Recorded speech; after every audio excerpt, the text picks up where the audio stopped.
오늘은 정직한 어부가 왕국을 구하고 복을 받는 이야기입니다. 셰헤라자데가 왕에게 다정하게 얘기했습니다. 어부가 왕국을 구한다? 흥미롭구나. 셰헤라자데가 이야기 속의 풍경을 바라보듯 먼 곳을 응시하며 이야기를 시작했습니다.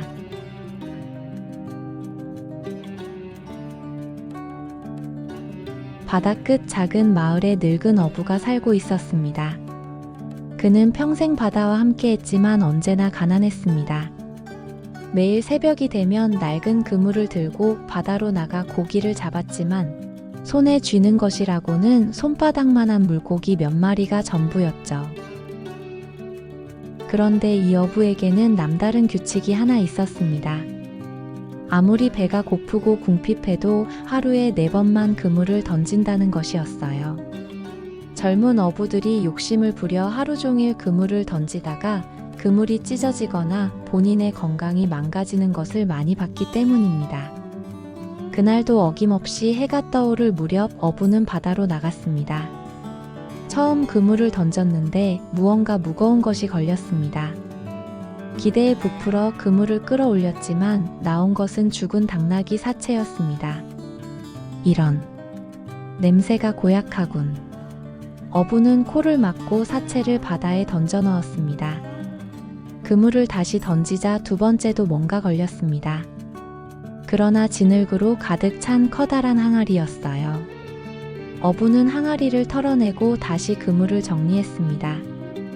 3번째로 던진 그물에는 더 실망스러운 것들이 올라왔습니다. 깨진 병조각들과 돌멩이만 그물에 가득 걸려 올라왔거든요.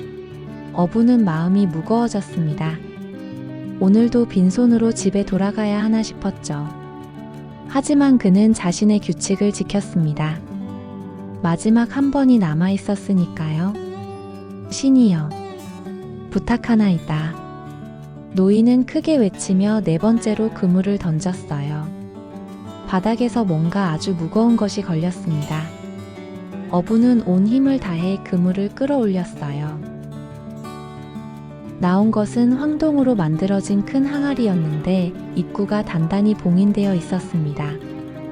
노인의 실망은 이만저만이 아니었습니다. 오늘은 식구들이 꼼짝없이 굶게 생겼구나. 노인은 한탄하며 항아리를 버리려 했습니다.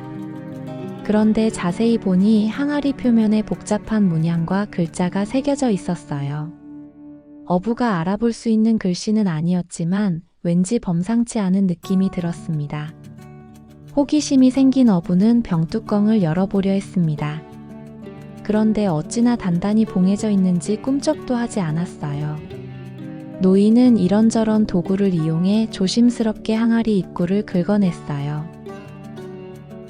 그렇게 얼마나 시간이 흘렀을까요? 마침내 항아리 입구가 살짝 움직였습니다. 그때였어요. 갑자기 항아리에서 검은 연기가 솟아올랐습니다. 기운이 점점 커지더니 하늘 높이 치솟았어요. 그러더니 연기가 모여들면서 거대한 형체를 이루었습니다. 세상에, 그것은 거대한 요정진이었습니다. 엄청난 몸집에 불타는 듯한 눈을 가지고 있었지요. 어부는 너무 놀라서 그 자리에 주저앉고 말았습니다. 진이가 천둥 같은 목소리로 말했습니다. 그래, 내 놈이구나.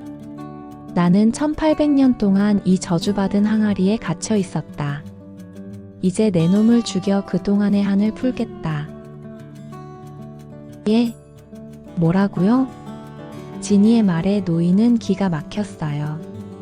잠깐만요. 어찌됐던 제가 마신님의 저주를 풀어줬는데 절 죽인다고요? 마신은 크게 고함을 질렀어요. 어찌나 크게 소리를 지르는지 배가 미친 듯이 요동쳤습니다.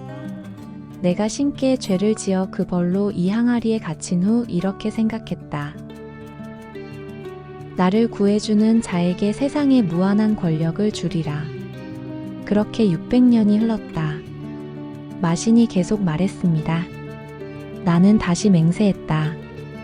이제부터 나를 구해주는 자에게 권력에 더해 세상 모든 부귀를 주겠다. 하지만 아무도 나를 찾아주지 않았다. 또 그렇게 600년이 흘렀지.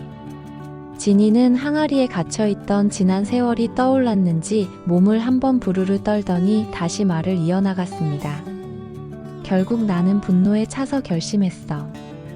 이제부터 나를 풀어주는 자는 그 누구든 죽여버리겠다고 말이다. 어부는 온몸이 떨렸습니다. 이제 꼼짝없이 죽는구나. 진이가 손을 펴자 그의 손에 큰 창이 생겨났습니다. 내 놈의 불운을 원망하거라. 진이가 창을 높이 치켜들었습니다. 그때 순간적으로 노인에게 꾀가 떠올랐습니다. 그는 아주 의심스럽다는 듯 물었죠. 알겠습니다. 저도 이제 살 만큼 살았으니 오늘 죽으나 내일 죽으나 그렇게 원통해 할 일도 아니죠. 그런데 이렇게 거대한 당신이 어떻게 그 작은 항아리 안에 들어가 있었습니까? 진이는 어부에게 얼굴을 가까이 대고 말했습니다. 좀 전에 항아리에서 나오는 걸 보지 않았느냐? 어부가 능청스레 대답했어요. 좀 전에는 연기가 자욱해서 잘 보지 못했습니다. 마신께서 혹시 다른 곳에 숨어 있다가 나타난 게 아닌지요? 네, 이놈. 진이는 자존심이 상했습니다. 믿지 못하겠다는 말이냐? 믿지 못하겠는 게 아니라 말이 안 되잖아요. 노인은 천연덕스럽게 얘기했습니다. 나의 위대한 힘을 의심하고 있구나. 그럼 다시 들어가 보겠다. 똑똑히 보아라. 진이는 화가 나서 다시 연기가 되어 항아리 안으로 들어갔습니다. 바로 그 순간 어부는 재빨리 항아리 뚜껑을 닫아버렸습니다. 잠시 후 항아리 안에서 진이의 목소리가 작게 들려왔어요. 좀 전과는 달리 많이 부드러워진 목소리였죠. 이보시오 어부 양반. 나를 다시 풀어주시오. 아까 말은 농담이었소.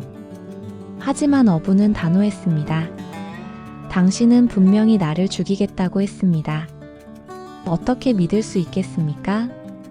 만약 다시 자유의 몸이 되길 원한다면 다시는 인간을 해치지 않겠다고 가장 신성한 이름으로 맹세하십시오. 진이는 한참을 고민하다가 결국 맹세했습니다. 위대한 솔로몬의 이름으로 맹세하오. 사람들을 해치지 않겠소.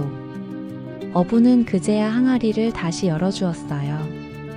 진이가 거짓말을 하지 않는다는 것을 익히 들어서 알고 있었거든요.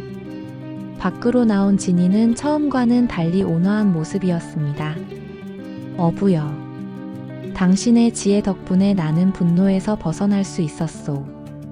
보답을 하고 싶지만 부나 권력을 줄 수는 없으므로 대신 특별한 곳으로 안내해드리겠소.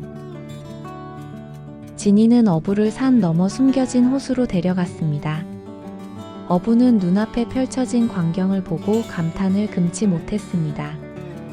호수는 맑고 깊었으며 물결은 바람 한 점에도 은빛 비늘처럼 반짝였습니다. 그런데 무엇보다도 놀라운 것은 그 속에서 헤엄치는 물고기들이었습니다.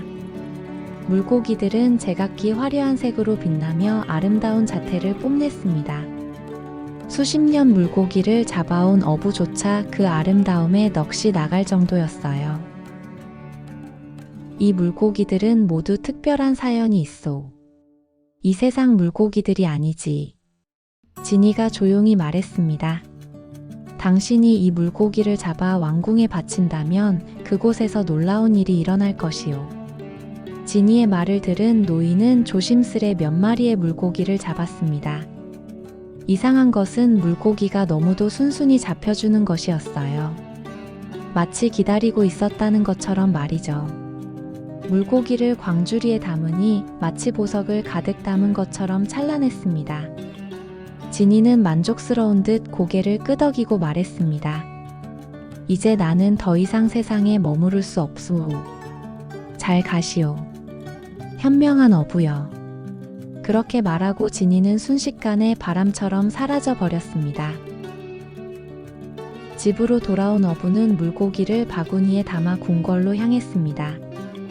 왕궁에 도착하자 시종들이 그 신기한 물고기를 보고는 깜짝 놀라 왕에게 보고했습니다. 왕은 어부를 불러들였습니다.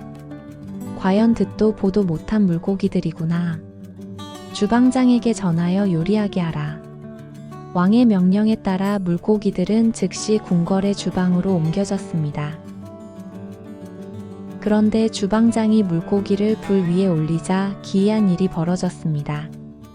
팬 속에서 지글거리는 물고기들이 갑자기 서로 말을 나누기 시작한 것입니다. 왕궁의 주방은 큰 소동이 벌어졌습니다. 모두를 놀라게 한 신비한 물고기에게는 어떤 사연이 있는 걸까요? 어부는 왕에게 어떤 보상을 받게 될까요? 그 흥미로운 이야기는 다음에 계속됩니다.